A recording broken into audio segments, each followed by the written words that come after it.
স্বামী বিবেকানন্দ ও ভগিনী নিবেদিতার সম্পর্ক নিয়ে অনেক সময় ভুল কথা ছড়ানো হয়। তবে ইতিহাসে পাওয়া তথ্য অনুযায়ী তাদের সম্পর্ক ছিল পুরোটাই আধ্যাত্মিক ও গুরু শিষ্যার। এর বাইরে কোনো ব্যক্তিগত সম্পর্কের প্রমাণ কোথাও পাওয়া যায় না। 1895 সালে লন্ডনে স্বামী বিবেকানন্দের বক্তৃতা শুনে মার্গারেট নোবেল গভীরভাবে প্রভাবিত হন। তার চিন্তাধারা, মানবপ্রেম ও আধ্যাত্মিক দর্শন নিবেদিতাকে আকর্ষণ করে।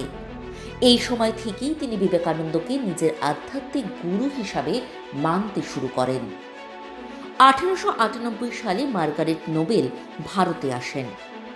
একই বছর স্বামী বিবেকানন্দ তাকে ব্রহ্মচর্য দীক্ষা দেন এবং নতুন নাম দেন নিবেদিতা, যার অর্থ যিনি নিজেকে উৎসর্গ করেছেন। এই নামকরণই স্পষ্ট করে তার জীবন ছিল সেবার জন্য উৎসর্গীকৃত। ভারতে আগমনের পর ভগিনী নিবেদিতা তার জীবন উৎসর্গ করেন নারী শিক্ষা ও সমাজ কল্যাণের কাজে। স্বামী বিবেকানন্দের প্রেরণা ও দিক নির্দেশনাতেই তিনি ভারতীয় নারীদের শিক্ষিত ও আত্মনির্ভর করে তোলার লক্ষ্যে কাজ শুরু করেন। এই উদ্দেশ্যে তিনি কলকাতায় মেয়েদের জন্য একটি বিদ্যালয় প্রতিষ্ঠা করেন, যেখানে পাঠ্য শিক্ষার পাশাপাশি চরিত্র গঠন ও দেশপ্রেমের শিক্ষা দেওয়া হতো।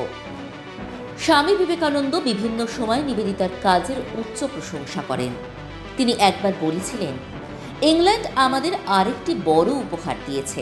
এই উক্তিটি ছিল নিবেদিতাকে কেন্দ্র করেই। এতে স্পষ্ট হয় যে তিনি নিবেদিতাকে একজন সহযোদ্ধা ও তার আদর্শের বহনকারী হিসাবে দেখতেন, কোনো ব্যক্তিগত বা রোমান্টিক সম্পর্কের দৃষ্টিকোণ থেকে নয়। তাদের মধ্যে কখনো কখনো মতের পার্থক্যও দেখা দিয়েছিল। কিছু বিষয়ে নিবেদিতা নিজস্ব মতামত প্রকাশ করতেন, যা ছিল তার স্বাধীন চিন্তার পরিচয়। তবে এই মতভেদ কখনো তাদের সম্পর্কের ভিত্তিকে দুর্বল করেনি, বরং তা একজন সচেতন শিষ্যা ও প্রজ্ঞাবান গুরুর মধ্যেকার স্বাভাবিক আদর্শিক সম্পর্ককেই তুলে ধরে, যা ইতিহাসে স্পষ্টভাবে নথিবদ্ধ রয়েছে। 1902 সালে স্বামী বিবেকানন্দের মৃত্যু নিবেদিতাকে গভীরভাবে আঘাত করে। এরপরও তিনি ভারতের সেবা চালিয়ে যান, লেখালেখি, শিক্ষা ও জাতীয়তাবাদী চিন্তার প্রসারে কাজ করেন। তিনি নিজেকে সব সময় বিবেকানন্দের আদর্শের বাহক বলে মনে করতেন।